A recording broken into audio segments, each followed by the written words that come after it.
Good afternoon, Year 4, and welcome to your Monday history lesson. This week in our Greeks topic, we're going to move on to talk about some of the Greeks' stories that they told. These were called myths. And the Greeks didn't have many books. They tended to write on like parchment, like scrolls, but they did love their stories and they would tell each other stories. Fantastic adventure stories, quests, and often they were quite tragic, like very bad things happened. Sometimes they were a bit funny, but they really loved their storytelling. So we thought this week we're going to introduce you to some of those stories from the Greek myths. And we're going to start today with a story called Theseus and the Minotaur.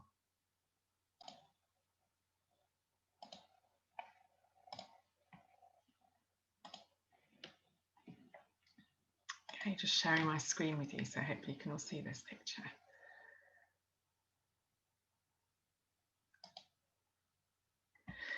So this is the story of Theseus and the Minotaur. This is a picture of Theseus, and this horrible monster here is the Minotaur. A long time ago, on an island in Greece called Crete, there was a king called King Minos. Here he is, look. And King Minos sadly lost his son. And after that, he went to war with the people of Athens. If you remember back Year 4 to when we were talking about this last week, we said that in Greece there were lots of different city-states, and one of those was Athens, which was kind of one of the main cities. And on Crete there was a city called Knossos, which is where King Minos lived. So sometimes these Greek cities went to war with each other. So every now and then, King Minos would send his large and powerful army to storm the city of Athens and wreak havoc everywhere.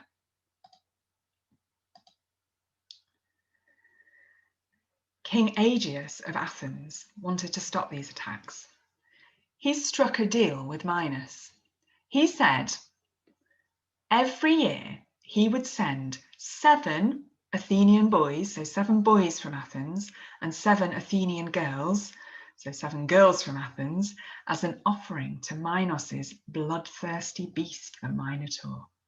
So King Athens says he doesn't want King Minos to attack the city anymore. So he's struck a deal, and every year he's going to send a sacrifice, really, of 7 children, 7 boys and 7 girls, to be eaten by the Minotaur. The Minotaur was a monster. It was half human and half bull. He lived in the centre of a huge maze on the island of Crete. King Minos loved this monster and liked to give it a treat every now and again. He knew that the people who lived on Crete would prefer it if it wasn't people from Crete that the Minotaur was eating, but it was children from Athens. So King Minos accepted the deal and agreed to stop attacking Athens.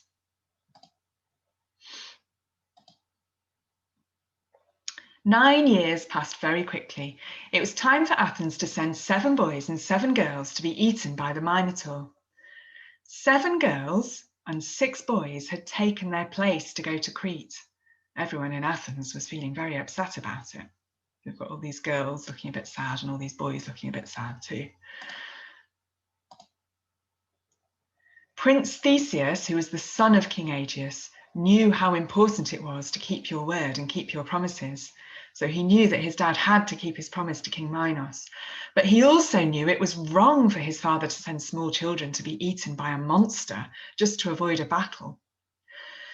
Theseus made up his mind, and he told his father he was going to go to Crete and as the 7th boy, and he would kill the monster and end the terror. King Aegeus begged his son not to go. He knew how fearsome and scary the Minotaur was, but the prince would not listen.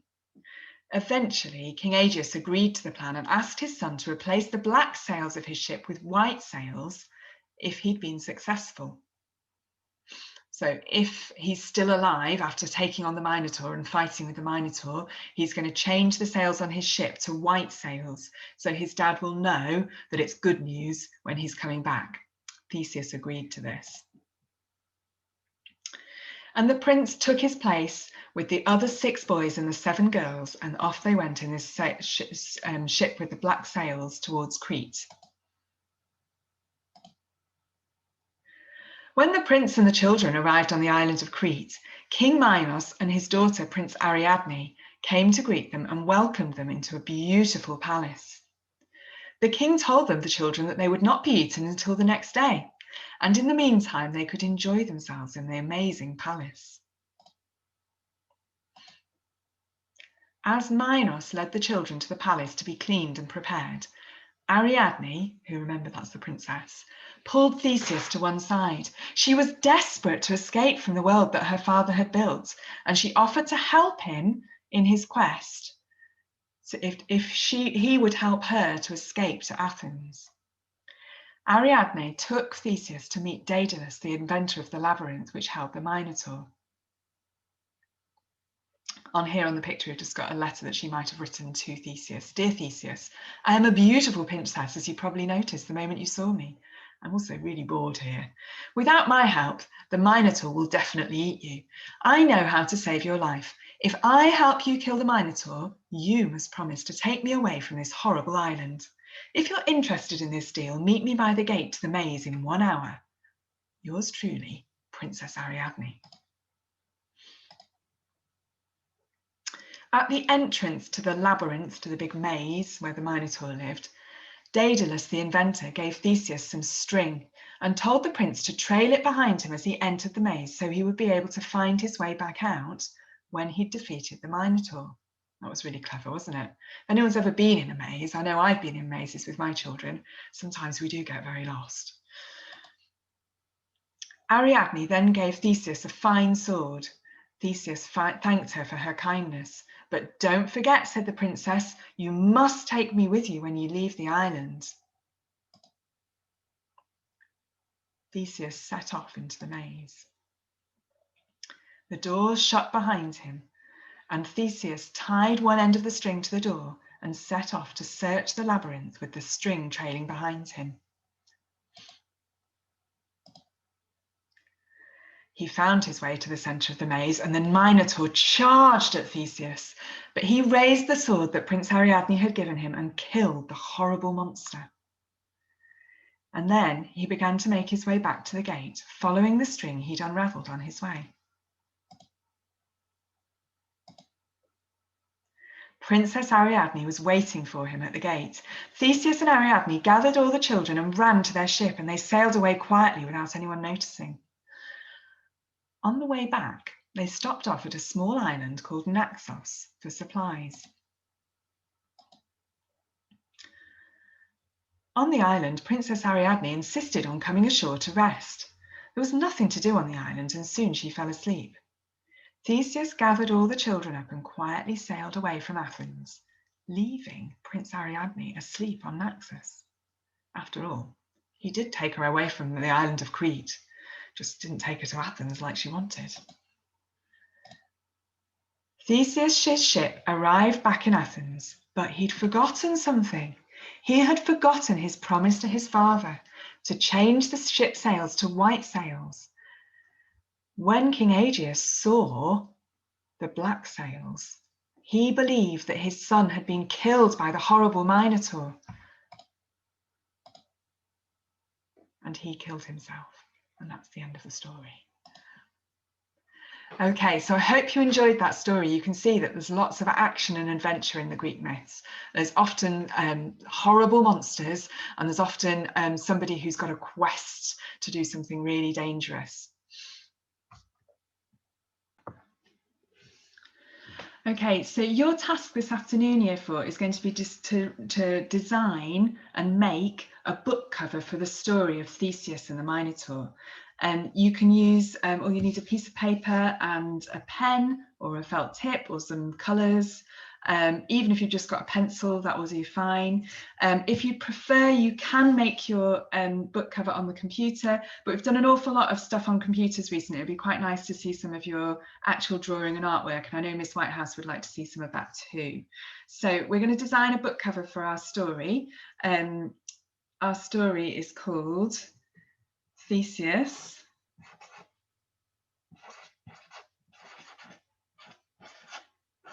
and the Minotaur. If you're not sure how to spell it, you can look back on the video and go back to the front cover that I showed you to make sure that you've spelt it right. If you want to, you might want to make some of these letters into kind of bubble writing, or you might want to decorate, do them in different colours. It's up to you what you want to do to make some of those letters stand out a bit. Okay. You might want to put a bit of a border around the edge of your book cover. You might want to think about maybe you could do some kind of like maze design, seeing as that's relevant for the story.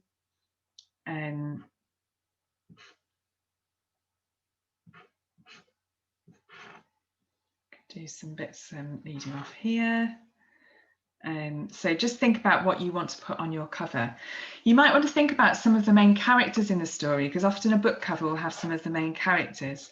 Obviously, the two main characters, Theseus and the Minotaur, are in the title, but you might want to show your reader what they're going to be reading about, so that they're prepared. So you might want to have a picture of the Minotaur. I have to excuse my not very great drawing now. I'm sure you guys will do much better pictures than this. So he's got big horns on his head, and he's got a big nose, and maybe got slightly slitty, mean-looking eyes. And maybe, I think in the picture in the story that I read you, he had a big ring in his nose. So maybe you want to give him a bit of a ring in his nose. So you could think about some of the, so you might want to draw the Minotaur and go on to draw his body, which I'm not going to do. You might want to draw some other parts of the book. I really liked the part of the story where they were saying about the Theseus promised, didn't he, that he was going to change the colour of the sails of his ship so his father would know if he'd been killed or not, or if he'd survived the horrible Minotaur. So what you might want to do is you might want to think about drawing a boat as part of that story. So maybe you're going to draw a boat with sails, and think about whether those sails would be black sails or white sails.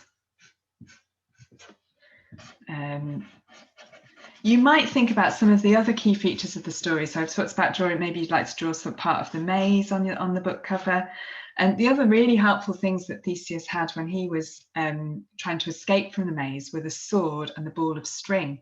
So maybe you just incorporate some of those things into your design. You want to draw a sword.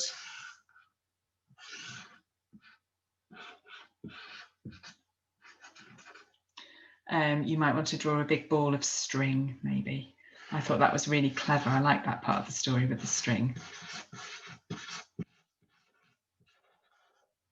String. Okay, so you think about the important parts of the story for you, and then obviously if you can make that as beautiful as you can. When you look at a new book in a bookshop and you're trying to decide which book to read, you look at the pictures on the front and you think, oh, that looks a nice book, or not so sure about that book. So really think about the design that you're going to use, the colours that you're going to use. You might want to colour in some of yours. You might have some pencils at home. Like I say, if you want to do it on a computer, you can, but it's also nice for us to see some of your actual artworks. We've not really done much drawing since we've been at home. And I know it's sometimes people have difficulties with computers that they don't have with pens and papers at home. So just have a think about what you're going to do on your book cover. And then if you can take a picture of it with somebody's phone and email it through to either Year 4 Chestnut at AstreaByronwood.org or to Year 4 Maple at AstreaByronwood.org.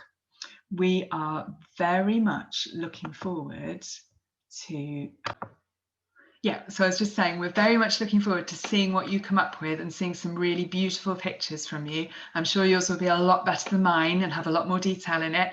And we look forward to seeing those later on today, please, Year 4. Okay, thanks very much. Bye.